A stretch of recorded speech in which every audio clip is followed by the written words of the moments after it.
Ça, c'était le son d'un obusier M777. Moi, je suis Captain Adam Horton pour le balado de l'armée canadienne. Un soldat armé d'un fusil peut atteindre une cible à quelques centaines de mètres. Une équipe d'artilleurs avec une pièce d'artillerie peut atteindre toutes les cibles à quelques douzaines de kilomètres. Cet épisode traite du métier d'artilleur et de ce qu'il faut faire pour que les obus atteignent leur cible. L'adjudante Marie-Ève Smith, du 4e régiment d'artillerie, appui général à Gagetown, nous parle de qu'est-ce que c'est de vivre une vie dans l'artillerie. Bienvenue au balado! Bonjour! Donc, c'est quoi le rôle de l'artillerie sur le champ de bataille? Qu'est-ce que ça mange en hiver? Bien, premièrement, l'artillerie a plus qu'un rôle. Présentement, dans l'artillerie, on a les canons, qui sont les M777. On a aussi le STA, qu'on appelle en anglais le Surveillance Target Acquisition. Ça, c'est l'acquisition de cibles, qui est ce que moi, je fais présentement. Donc, ça, c'est ça qu'on utilise les radars, les drones, les systèmes de détection acoustique. Quand on trouve les cibles du côté ennemi, il y a aussi les postes d'observation. Ensuite de ça, il y a la défense anti-aérienne aussi, qui est comprise dans l'artillerie. Donc, c'est plusieurs aspects dans le métier d'artilleur qu'on peut avoir. Donc, l'arme principale de l'artillerie, vraiment, c'est un canon qui peut tirer de façon indirecte. On a également une capacité de surveillance avec de l'équipement pour trouver l'ennemi. C'est plus ou moins ça? Ouais, comme nous, c'est ça, le tir, c'est indirect. Donc, nous, notre arme principale, c'est les canons, les 777. Ils peuvent tirer jusqu'à 40 km, mais on a aussi des systèmes de surveillance parce que dans le fond aussi, l'artillerie, ce qu'on a, c'est que notre but, c'est de trouver l'artillerie ennemie avant que l'artillerie ennemie nous trouve. Donc, si on est capable de les trouver avec nos radars, avec nos systèmes de surveillance, les UAV qu'on appelle, en français, c'est les systèmes d'aéronefs miniatures sans pilote, c'est comme ça qu'on appelle ça en français, ou les petits systèmes sans pilote pour les small UAS. Donc, c'est ça, c'est d'aller trouver l'artillerie ennemie avant qu'eux nous trouvent. Donc, on peut les neutraliser avec notre artillerie aussi. Pouvez-vous peut-être nous expliquer la différence entre du tir indirect puis du tir direct? C'est quoi un engagement indirect? Un engagement indirect, c'est quand que nous, sur la pièce d'artillerie, on voit pas la cible. OK? Donc, nous, quand on tire un obus, il voyage dans les airs. C'est pas un tir direct. C'est pas comme si, admettons, quand vous allez à la chasse, vous regardez dans votre scope, vous voyez votre chevreuil, vous le tirez. Ça, c'est un tir direct. OK? Nous autres, quand on est sur le canon, on le voit pas. Il y a des gens qui ont les yeux sur la cible, mais les personnes qui tirent la corde pour envoyer l'obus, eux, ils le voient pas. Donc ça, c'est du tir indirect. On fait aussi du tir direct, comme admettons qu'on est sur notre position d'artillerie et puis qu'il y a un tank ennemi qui s'en vient. Bon, mais là, le commandant de détachement, lui qui a son canon, il va pouvoir faire du tir direct là-dessus. On voit le tank, on va tirer directement dessus. On n'espère jamais avoir affaire, mais c'est une chose qu'on peut faire. C'est ça, c'est tout un mauvais signe là, quand tu as un canon à une portée de 40 km puis on est pris à comme 2 km de tirer sur un tank juste avant nous autres. Oui. Peut-être pour conter l'histoire de l'artillerie un petit peu ou des artilleurs, comment est-ce que ça commence? Dans le sens que si on finit notre qualification militaire de base et on commence sur notre cours d'artilleur, qu'est-ce qui se passe? OK. Bon, premièrement, vous allez être envoyé à Gagetown, au Nouveau-Brunswick, parce que c'est là que l'école de l'artillerie est située. Donc, les artilleurs, ils vont arriver ici. Puis, premièrement, ils vont être mis sur le peloton d'attente, qu'on appelle, mais ça sera pas pour vraiment longtemps. Et ils ne feront pas qu'attendre. Donc, pendant qu'ils vont attendre pour commencer leur cours, ils vont faire des entraînements. Parce que dans l'armée, ça prend des 404 qu'on appelle avoir le permis de conduire militaire. Donc, on va s'assurer qu'ils peuvent avoir ça avant de commencer leur cours, faire des petites administrations comme ça, comme les codes de sécurité ou des petits cours comme ça qu'ils ont besoin de faire. Ensuite de ça, quand ils commencent leur cours, ça s'appelle le QG, la qualification de grade. Quand ils vont arriver là-dessus, ils vont premièrement faire un cours sur un véhicule. Un véhicule, peu importe la plateforme, souvent c'est soit des G-Wagon ou comme des petits camions, là, des pick-up. Des camions militaires, là, dans le fond. Ouais, c'est ça. On appelle ça des Milcot, mais c'est comme des petits pick-up. Donc, ils vont faire ça. Ensuite de ça, ils vont se faire qualifier sur les freins à air. Ensuite de ça, ils vont se faire qualifier sur les systèmes de communication. Ils vont faire un cours de communication démontée, un cours de communication montée, parce que dans l'artillerie, c'est une des choses les plus importantes, c'est les communications. Ensuite de ça, ils vont faire la partie qualification de rang. Ça, c'est 24 jours où ce qu'ils vont vraiment jouer aux soldats. C'est là qu'ils vont faire le maniement des armes. Ils vont apprendre aussi la discipline de tir. Ça, c'est de la théorie sur l'artillerie, mais ils ne toucheront pas au canon. Quand on fait la qualification de base d'artilleur, maintenant, c'est seulement des trucs de soldats, là. Maniement des armes, entraînement en campagne, entraînement sur les véhicules. Un coup que le cours est terminé, qu'ils vont avoir gradué, c'est là qu'ils vont être mutés dans leurs unités. Ça va être soit à Shiloh, au Manitoba, à Petawawa, en Ontario, Valcartier, qui est au Québec. Ici, on a 2 unités à Gagetown, au Nouveau-Brunswick. On a le 4e régiment, qui c'est un régiment opérationnel, et on a l'école de l'artillerie aussi, des soldats qui peuvent être mutés à l'école de l'artillerie un coup que leur cours est fini. Donc, un coup qu'ils vont être rendus à leur unité, c'est là qu'ils vont être qualifiés sur la plateforme qu'ils vont utiliser dans leur métier. Soit les radars, les canons, les systèmes de défense antiaérienne, postes d'observation ou les drones. Et comme vous avez fait mention un peu au début, c'est une fois arrivé à leur unité, un soldat va avoir la chance de, disons, s'attacher dans une batterie de quelque chose, j'imagine? Oui, ben c'est ça. Ils vont leur demander premièrement c'est quoi leur champ d'intérêt, parce que s'ils demandent à un soldat qui vient d'arriver, toi, qu'est-ce qui t'intéresse? Il dit, moi, j'aimerais ça être les canons, puis finalement, il l'envoie sur les drones. Ça marchera peut-être pas non plus. Donc, ils vont demander c'est quoi leur champ d'intérêt, puis ils vont essayer d'envoyer les gens le plus possible vers ce qui les intéresse, puis qu'est-ce qu'ils ont les compétences aussi pour. Et dans votre cas, vous travaillez dans quel domaine en ce moment? En ce moment, je suis rendue avec les SUAS. Ça, c'est les petits avions, les petits drones. Avant ça, j'étais avec les MUAS, qui sont des drones aussi, mais un petit peu plus petits. Puis avant ça, j'étais sur les canons. Pourquoi est-ce que les drones tombent dans le domaine des artilleries? Pourquoi est-ce que ça, c'est important? Ça, c'est très important parce qu'avec les drones qu'on a, nous autres, on est capable d'aller voir jusqu'à 100 km et même plus loin que ça encore. Donc, on est capable d'aller voir en arrière des lignes ennemies qu'est-ce qui se passe. Donc, avec ça, nous autres, on est capable d'aller voir qu'est-ce que l'artillerie ennemie a comme arme, par exemple, qu'est-ce qu'ils ont comme canon, qu'est-ce qu'ils ont comme radar, où est-ce qu'ils sont placés. Puis nous, on a les qualifications pour pouvoir envoyer de l'artillerie là-dessus. Comme par exemple, si jamais avec un de nos drones, on voit les ennemis en train de poser une bombe sur la route. On va pouvoir envoyer une mission de tir à partir de l'image qu'on voit sur le drone. Donc, c'est pour ça que c'est l'artillerie que ça, parce que bien souvent, on s'en sert pour tirer de l'artillerie.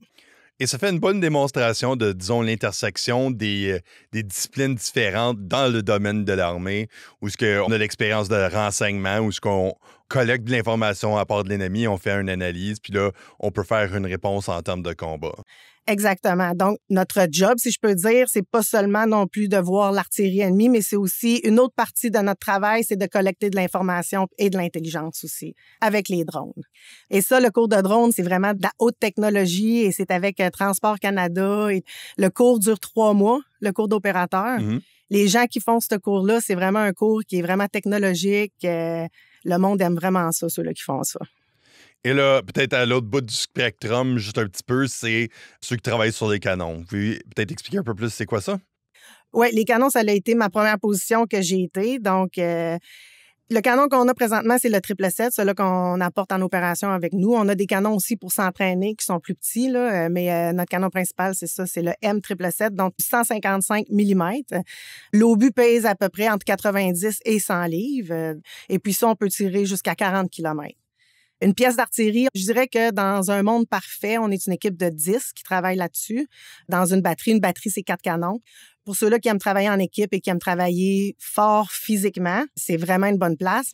Mais ce que j'ai aimé aussi des canons, c'est que oui, au début, c'est une job qui est vraiment physique. Mais après ça, quand on monte en rang dans les canons et puis qu'on apprend à faire de l'arpentage. Parce que les canons, c'est pas juste, on va placer le canon ici, on va tirer à 40 km, là. Non. Quand on tire du tir indirect, il y a beaucoup de choses qui rentrent en compte. Comme par exemple, avant de placer le canon, on va faire de l'arpentage. On va savoir exactement une coordonnée à 10 chiffres où le canon est situé pour que notre tir soit plus précis au bout de la ligne. Comme par exemple, avant qu'on tire un obus, on prend tout en considération. La météo, la rotation de la Terre, la balistique, le poids de l'obus. On a même des données sur le canon pour la vélocité, pour que ça soit plus précis quand ça arrive à l'autre bout. Parce que comme que je dis, on peut tirer jusqu'à 40 km. Là. Donc, l'obus, il va voyager vraiment haut dans les airs. Donc, il faut qu'on claire l'espace aérien pour faire sûr l'obus, il frappera pas un avion ou peu importe. Peut-être on peut parler un petit peu des effets des munitions. C'est pas toujours évident, là, un gros obus qui se fait tirer à 40 km, là, mais les impacts, c'est quand même assez impressionnant. Oui, c'est assez impressionnant. Donc, l'artillerie, c'est une arme de zone. Donc, c'est pas quelque chose qu'on va utiliser pour juste une personne dans l'ouvert. OK? L'artillerie, c'est plus de destruction générale, que je dirais. On a plusieurs sortes d'ammunition aussi. On a de la proximité. Donc, ça, c'est celle qu'on va tirer qui va exploser au-dessus des troupes. Ensuite de ça, on a celle-là qui explose au contact du sol. On a celle qui explose après le contact au sol, par exemple, si on a de l'ennemi qui est dans des bunkers. On a de la munition contre les véhicules. On a de la fumigène aussi pour masquer le retrait des amis ou quelque chose comme ça. On a aussi de l'éclairante.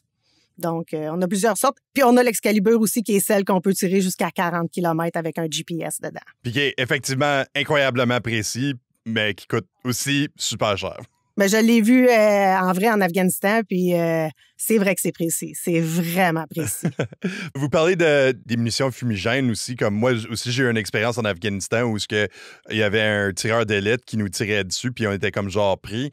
Puis on pensait qu'on s'en était sorti une couple de fois, mais il continuait à nous tirer dessus. Fait qu'on a juste mis de la fumée partout, puis on est juste parti parce qu'ils pouvaient pas nous voir, parce que le montant de fumée qui était fourni par d'artillerie qui rentrait, c'était pas mal efficace, je dirais. C'était-tu en 2009? 2008. OK, parce que j'étais là en 2009, puis on avait une situation comme ça. Les gars, ils étaient pris avec un sniper ennemi, puis il m'a dit, garde, je pourrais plus te parler, je vais raccrocher, fait que t'enverras de la smoke. C'est pour ça que je pensais à cette situation-là. J'étais comme... C'est un système qui marche, disons, là. C'est efficace, là. Ah oui, non, ça marche, c'est ça. Les gars étaient contents parce qu'on a envoyé de la smoke, ils ont été capables de se retirer. Donc, ouais. Est-ce que vous pouvez nous décrire pour, genre, faire une image? Disons, on est dans une base d'opération ou même au régiment, puis il est temps de sortir de faire de quoi, les canons sortent pour rouler. Du début à la fin de cette histoire-là, qu'est-ce que ça a l'air? Comme, qu'est-ce qui se passe? Dans une guerre conventionnelle, ce qu'on s'entraîne, c'est, premièrement, on va faire une reconnaissance de la place où les canons vont aller. Donc, la reconnaissance. On va avoir une équipe qui va aller faire une reconnaissance et qui va être capable de dire exactement les canons vont être situés où. Un coup que la reconnaissance est faite, nous autres, les canons, on va rouler en position, on va installer les canons, on va faire notre mission de tir et puis après ça, on va repartir. Faut qu'on reste le moins longtemps possible quand on tire. Et puis, on va repartir. Ça, c'est une manière de s'entraîner. On a aussi d'autres manières de s'entraîner où on va se faire une position, comme qu'on avait en Afghanistan, là, des positions plus permanentes. Donc, qu'on va pouvoir tirer nos missions de tir de cette position-là, qu'on bougera plus. Mais quand on fait ça, quand on est sur une position d'artillerie, c'est pas seulement les canons qu'il faut s'occuper parce que nous, l'artillerie, il faut qu'on fasse notre propre défense locale. Donc, oui, on fait de l'artillerie, mais on joue aussi aux vrais soldats. Donc, on va creuser des tranchées, on va faire du maniement des armes, on va faire des patrouilles de reconnaissance pour faire sûr qu'il n'y a pas d'ennemis autour, on va faire des resupplies. Donc, il y a un paquet d'activités parce que ce que j'aime du métier d'artilleur, c'est que oui, on fait de l'artillerie, mais on fait un paquet d'autres activités qui ont rapport à l'armée et qu'on n'a pas le choix de faire parce que notre position d'artillerie, c'est pas l'infanterie qui va la défendre. C'est nous. Donc, c'est ça. Soit qu'on va être sur une fob ou soit qu'on va tout le temps bouger. On va arriver à une mission, on va tirer, on va bouger, on va aller faire une autre mission, on va tirer, on va bouger. Ça, c'est pour les canons. Et est-ce que vous pouvez décrire un petit peu l'interaction de l'équipe de canons une fois qu'ils arrivent sur place? Comme, qu'est-ce que ça a de l'air? Ça, là, quand on arrive sur place, là, c'est là que ça bouge. Là. Ça, c'est le fun parce que, premièrement, il faut qu'on fasse ça vite. C'est des grosses pièces d'équipement, mais il faut qu'on fasse ça vite parce qu'on laisse une signature de bruit. Donc, on peut être repéré là, vraiment vite. Donc, aussitôt qu'on roule en position, on enlève le canon de sur le camion parce que le canon, il est traîné par un camion. Et puis là, le commandant de la pièce de détachement, il a un petit radio. Il est en communication avec la personne qui a fait l'arpentage. Donc là, ce qu'on fait, c'est qu'on appelle ça enregistrer la pièce. Et puis ça, là, ça se fait là, super vite. Là. Donc, un coup que les pièces sont toutes enregistrées, on va recevoir la munition, on va dépacter la munition, on va faire sûr que ça, c'est prêt. Ensuite de ça, on va faire les activités concurrentes. Là. On va envoyer des gens faire la sentinelle pour faire sûr qu'il n'y a pas d'ennemis qui rentrent sur la position. On va envoyer des gens faire des patrouilles, faire sûr qu'il n'y a pas personne non plus autour de la position. Pendant que les gunners, qu'on appelle, sur le canon, eux autres, ils font tout ce qu'ils ont besoin pour enregistrer la pièce, préparer la munition, puis après ça, on va attendre la mission de tir. Un coup qu'on reçoit une mission de tir, là, c'est... all hands on deck, tout le monde va sur la pièce et puis c'est go, go, go. Il n'y a pas de niaisage, on reçoit les ordres de mission. On peut pas prendre notre temps, on peut pas niaiser parce que à l'autre bout, il y a des troupes, de nos troupes qui sont dans le trouble. Donc, s'ils ont besoin d'artillerie, c'est parce qu'ils en ont besoin là. Donc, ça prend des gens qui sont vite, qui sont en forme, puis qui sont capables de travailler vite fait, bien fait. Donc, un coup que les missions de tir descendent, on reçoit les données. Les troupes appliquent ça sur les instruments qu'on a pour enligner le canon. Un coup que c'est enligné, qu'on a la permission de tirer, on tire. Et le temps, disons, du moment d'arriver à un point, d'avoir mis le canon en place et d'avoir tiré, là, on en regarde combien de temps? Entre le temps que vous voulez dire qu'on arrive en position puis qu'on est prêt à tirer? Oui. Ah, on peut faire ça en bas de 5 minutes. Oui, ça bouge vite. Ah oui, non, ça bouge vite. Puis après sortir de là? On peut faire ça en 5-10 minutes aussi si on fait ça vite. Là. Un crash move là, qu'on appelle, là, ouais, on peut partir assez vite. Et dans le contexte de ce que vous faites en ce moment avec la STA, décrivez un peu plus qu'est-ce que ça a de l'air dans un contexte de peut-être d'exercice ou même opérationnel. Premièrement, ben là, ça, c'est pas des systèmes d'armes, c'est des systèmes de détection. OK? On en a plusieurs. On a des systèmes acoustiques, que ça, c'est du support rapproché. Ça, c'est les unités à Valcartier, Petawawa puis Shiloh qui ont ça. On appelle ça du support rapproché parce que ceux-là, on les envoie avec les unités en avant, plus avec l'infanterie ou le blindé, OK? Donc, les systèmes acoustiques de détection, parce que ça détecte jusqu'à 25 km. Ensuite de ça, on a les systèmes de radar à médium portée. Ça, c'est ceux-là qui vont jusqu'à 70 km. Ceux-là, c'est ceux qu'on appelle le support général. Donc, eux autres sont en arrière. Et puis, quand on les fait marcher, ils vont être capables de détecter le point de départ et le point d'arrivée de l'artillerie ennemie. Donc, pour exemple, avec nos radars, ce qui va arriver, c'est qu'un radar va recevoir une détection que l'artillerie ennemie a tiré de telles coordonnées à telles coordonnées. Le radar va envoyer ça, justement, au CCFA ou au STAC-CC, là, le gros PC. Là. Dans le fond, c'est un poste de commandement qui gère les demandes de tir pour d'artillerie, disons. Oui. Eux autres, ils vont envoyer ça à notre batterie de canon, qu'ils autres, ils vont envoyer une mission de tir sur l'artillerie ennemie. Donc, ça, c'est les radars. Ensuite de ça, j'ai déjà parlé des les drones. On a le Blackjack et on a le Raven B. Donc, ça, c'est 2 drones différents. Il y en a un qui va à 100 km et un qui va à 10 km. Donc, c'est vraiment 2 drones complètement différents. Et puis, c'est pas mal ça, les plateformes qu'on a. En fait, en Afghanistan, on avait des radars. Puis, quand il y avait des explosions, on entendait tout pour juste voir si ça s'en venait vers nous. Puis, c'est tout le temps un certain confort de savoir qu'est-ce qui se passe dans ton domaine, disons. Ben, en Afghanistan, quand on se faisait attaquer par les roquettes, les radars étaient capables de nous dire le point de départ de la roquette. Donc, on pouvait envoyer des missions de tir là-dessus, soit de mortier ou de 777. Donc, juste avec les radars, on pouvait savoir de où ce qui tirait. J'ai toujours imaginé que ça doit être quand même assez difficile du côté des artilleurs parce que on voit pas les rondes arriver, tandis que sur le côté des fantassins, on voit que ça arrive, on voit qu'est-ce qui se passe. Fait que vous avez des drones ou des observateurs pour vous assister, mais ça doit pas être la même chose. Oui, non, c'est ça. C'est sûr que c'est 2 expériences complètement différentes entre être sur le canon ou être à l'avant.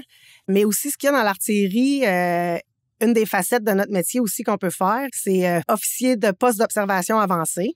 Ça, c'est eux autres qui vont aller avec l'infanterie. Et puis, quand l'infanterie tombe sous contact, c'est eux autres qui vont appeler l'artillerie. Ça, c'est nos yeux sur le terrain. Donc, oui, on a les radars, on a les SUAS, mais on a aussi des personnes qui sont qualifiées, qui vont être envoyées avec le bataillon d'infanterie ou avec les blindés ou peu importe. Puis eux autres, ce qu'ils vont faire, c'est que ça va être leur travail, ça va être d'appeler l'artillerie si jamais ils tombent sous contact. Ouais. Donc, on appelle ça l'équipe de poste d'observation. Donc, habituellement, c'est un officier, on a un sergent et puis un bombardier ou un artilleur aussi. C'est habituellement une équipe de 3-4. Puis, il y a aussi cette option-là là, qui est vraiment une belle facette de notre métier. Là. Qu'est-ce qui vous attend, disons, dans le futur ou dans le futur de l'artillerie? Dans le futur de l'artillerie, nous, premièrement, à l'unité que je suis présentement, là, on est en plein développement. Là. Notre commandant nous a rencontrés il y a 2 semaines pour nous dire que le 4GS, là, c'est vraiment la place où aller en ce moment. Parce que, premièrement, on va recevoir des nouvelles armes de défense anti-aérienne. Donc, ça, c'est une chose qui s'en vient qui est vraiment excitante pour nous parce que l'artillerie, ça fait longtemps qu'on n'avait plus d'anti-aérien. Donc, ça, c'est quelque chose qui revient. Je suis pas au courant du système d'armes encore parce que moi, je suis pas qualifiée là-dessus. Mais apparemment, les gens sont vraiment contents là, de ce qui s'en vient. Donc, il y a ça qui s'en vient pour le régiment. Pour l'artillerie canadienne, présentement, on fait des déploiements. Nous autres, mon régiment, tous les 6 mois, il y a des troupes qui sortent là, pour les déploiements en Lettonie. Donc, en ce moment, c'est ça qu'on fait. C'est le plan pour les prochaines années. Pourquoi est-ce qu'un déploiement est important? Pourquoi que ça, c'est quelque chose qu'on devrait essayer de faire? Quand on va en déploiement, là, c'est une expérience qu'on n'aura jamais au Canada. On peut travailler avec d'autres pays, premièrement. On apprend beaucoup quand on travaille avec d'autres pays. C'est vraiment là qu'on peut faire notre travail pour vrai. Et aussi, les 2 déploiements que j'ai faits, c'est ça que j'ai trouvé, d'esprit d'équipe qui se forme. C'est quelque chose que, quand on passe 6 mois avec la même équipe à l'extérieur du pays, à travailler ensemble, ça forme des liens. On appelle ça un network du monde que tu vas connaître toute ta carrière, que tu vas pouvoir aller voir tout le restant de ta carrière. Tu vas vivre des choses que tu vivras jamais au Canada. Mais c'est sûr comme un tour comme en Lettonie, je pense que c'est vraiment une bonne expérience parce que c'est vraiment là que tu vas faire ta job pour de vrai avec tous les équipements que tu as besoin, tout le support est là. Donc, c'est vraiment une belle expérience. Ben, je vous souhaite la chance, puis je vous souhaite une bonne expérience si vous y allez ou quand vous y allez. Ouais, j'espère. J'aimerais bien ça y aller. Ben, merci beaucoup d'avoir assisté au balado. C'est bien apprécié. Ah, ça fait plaisir. Merci. Ça, c'était l'adjudante Marie-Ève Smith du 4e régiment d'artillerie appui général à Gagetown. Moi, je suis capitaine Adam Horton pour le balado d'Armée canadienne. Prenez soin de vous.